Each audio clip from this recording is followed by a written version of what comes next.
Musealeak proiektuaren barruan gaur aurkezten duguna Gregorio Hombrados de Oñatibia margolariaren kuadroa da, hain justu Zumalakarregiren jaiotetxea izenburua duena. Gregorio Hombrados de Oñatibia 20. Mende hasieran eta ia erdi aldera arte historia gaiak jorratu zituen margolaria izan zen, eta gehien bat esan dezakegu historiaren difusioan egin zuela lan, bai margolari bezala eta bai ikerlari bezala.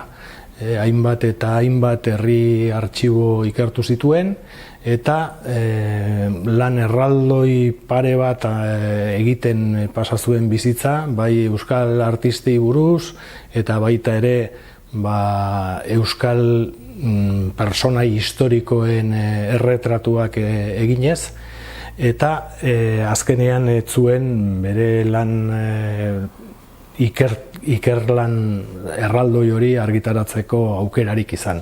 Dena den, hainbat etxetan gordetzen dira bere historiari lotutako margoak.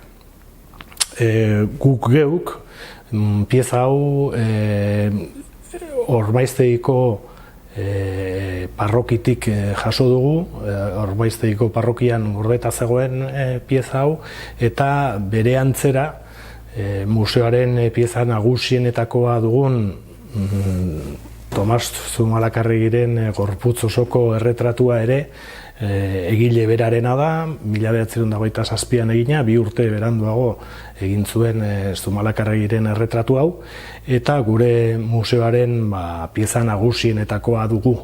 Beraz, bere lagun bat jarri dugu musealeak espazioan oraingoan.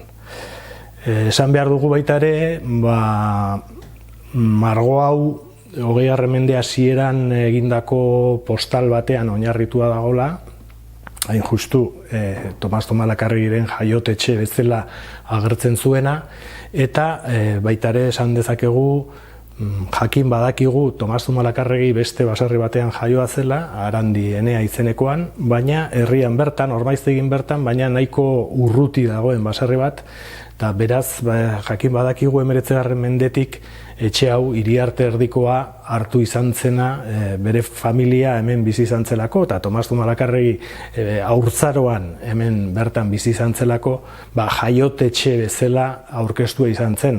Bai 1850 inguruan argitaratutako hainbat gida turistikotan proposatzen zuten etxe hau bera bisitatzea. Beraz, Iriarte erdikoa etxea, Ormaiztegiko erdi-erdian kokatuta dagoen etxea dugu, eta baita ere ondarearen berrerabileraren eredu bat, zen nolapait hemen bizi izan zen haurtzaroan Tomas Zumalakarregi, eta gaur egun museoa bihurtua dago.